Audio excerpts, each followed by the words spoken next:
악기 연주로 예술 감수성이 뛰어난 파주중학교, 플래너로 시간 관리를 잘하는 파주중학교, 자기주도 학습으로 학력이 향상되는 파주중학교. 두 번째 단원, 자율과 도덕 단원을 같이 공부를 하도록 하겠습니다. 지난번 그 유튜브 영상을 여러분들 보죠. 이 유튜브 영상은 비공개입니다. 그래서 여러분들에게만 가고 있고요. 광고가 붙어 있지 않은 것을 여러분들 확인을 좀 해야 됩니다.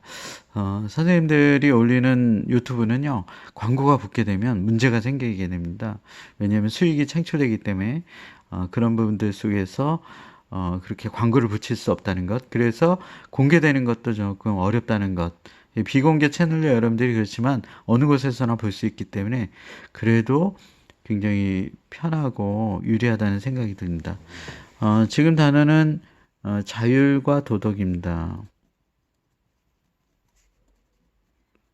교과서 페이지는 26페이지서부터 39페이지입니다. 그래서 여기에 키워드는 첫 번째 도덕의 준수고요.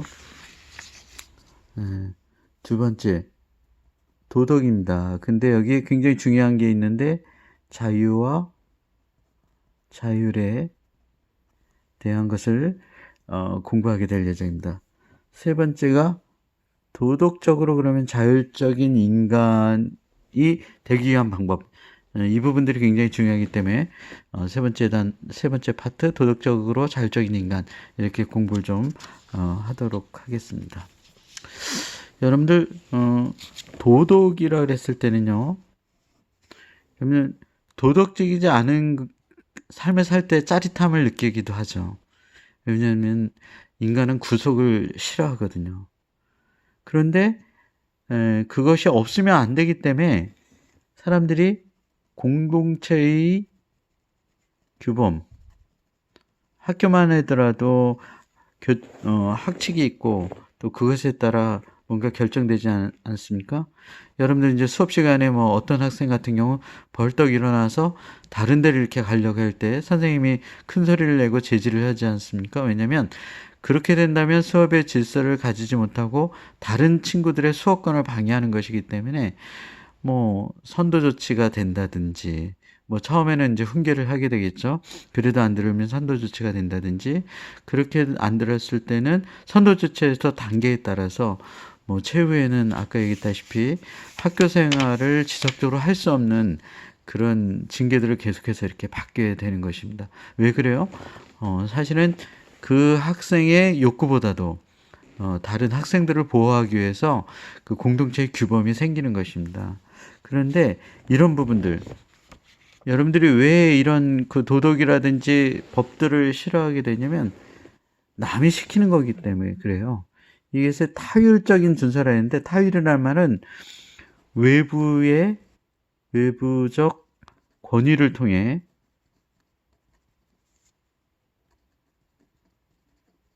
습득이 되는 것입니다. 그래서 이것을 타율이라고 그래요. 여기 보면 온정적 차원의 간섭에 의한 정당화라는데, 여러분들 29페이지에 보면 온정적 의사결정을 여러분들 배웠습니다. 온정적 의사결정. 이게 뭐죠? 부모나 어린이나 청소년을 대신해서 그의 이익을 위해 내리는 결정이에요. 부모님들이 더욱더 지혜가 있고 인생을 경험했기 때문에 부모님들이 여러분들에게 어떻게 하라 결정을 내리겠죠. 그런데 때때로 그런 것이 갈등을 갖기도 하는데, 이 온정적 의사결정이 사실은 나에게 좋은 결정이지만 문제는 뭐냐면 나를 정확하게 알고 하는 결정이 아닐 수도 있거든요.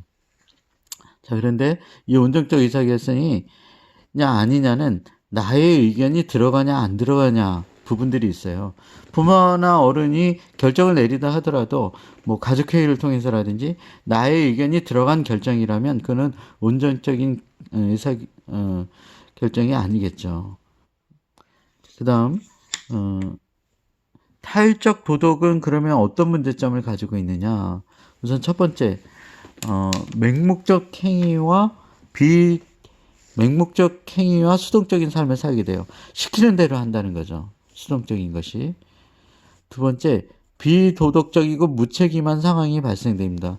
교과서에 보면 아이만 유태인들을 굉장히 많이 죽였던 사람에 대한 예가 나오죠. 그 사람은 맹목적으로 수동적으로 그 행위를 했기 때문에 비도덕적이고 무책임한 상황이 발생이 되는 것입니다.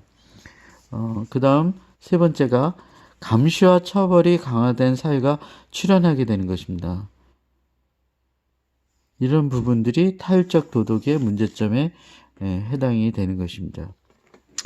자, 되게 중요한 개념인데 이제 자유와 자유의 개념인데 자유와 자율이죠. 자유는요. 강요, 강제, 구속, 숙박 없이 자신이 원하는 것을 선택할 수 있는 가능성입니다. 이것이 자유의 일반적인 개념이고요. 도덕적인 의미로 따지면은 욕망이나 충동 같은 내부의 속박에 대한 이성적인 의지의 행사, 이것을 자유라고 얘기했는데요. 그와 반대로 자유는요, 도덕 규범을 스스로 세우고 준수하는 것입니다. 자, 그런데 여러분들이 선생님이 수업 시간에 얘기했었던 것처럼 이 자유와 자율의 개념과 차이점, 공통점, 이것을 좀 알아볼 필요가 있습니다. 자, 선생님이 한번 적어볼까요? 자, 이게 자율이고요. 이게 자율인데요. 자, 개념입니다. 첫 번째. 개념은 낱말 뜻이라고 생각하면 되겠죠? 보편적으로 생각하는 개념.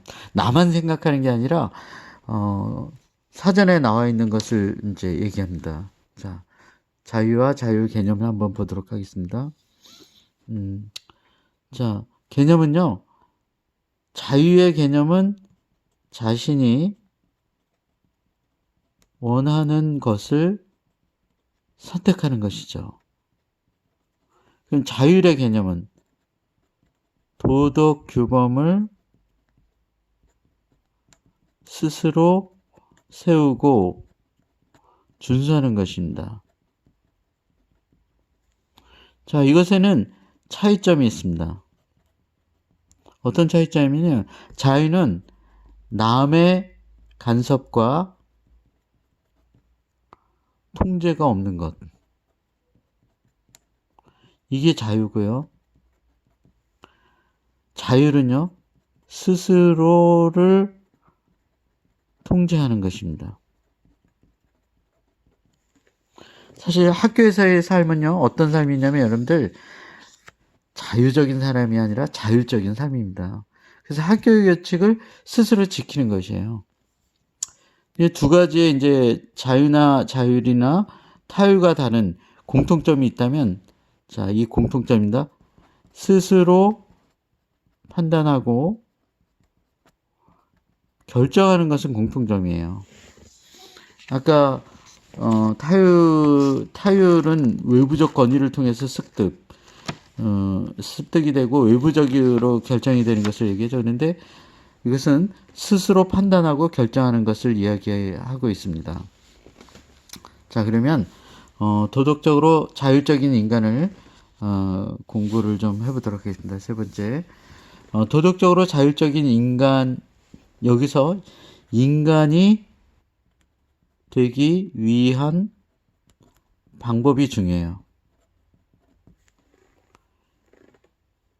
도덕적으로 자율적인 인간 되기 위하면 첫 번째다가 도덕 규범의 의미를 숙고하고, 선생님이 아까 첫째 시간에도 팁을 줬죠. 1번, 2번, 3번으로 되어지는 건 여러분들 무조건 외워야 돼요. 아, 선생님 그냥 제가 생각한 대로 하면 안 될까요? 여러분들이 이제 개념을 이렇게 서술하게 되면 교과서적인 개념과 여러분들이 생각하는 낱말적인 보편적인 개념에 가까이 가지 못하는 경우도 굉장히 많이 있기 때문에 처음은 여러분들 외워야 돼요. 이게 정말 이 의미를 알고 하는 것이냐 아니냐는 건 선생님 딱 읽어보면 알 수 있는데, 여러분들 우리가 이제 어떤 개념들에 대해서 익숙해지는 방법 첫 번째는요, 사실은 암기입니다. 그래서 도덕적으로 자율적인 인간이 되기 위한 방법의 1번이 도덕 규범의 의미 숙고, 두 번째 이성적 판단으로 욕구를 절제하는 것이고요. 세 번째가 행위의 결과에 대한 책임을 다하는 것. 네 번째 공동체에 대한 책임, 타임 배려. 이것이 도덕적으로 자율적인 인간이 되기 위한 방법입니다.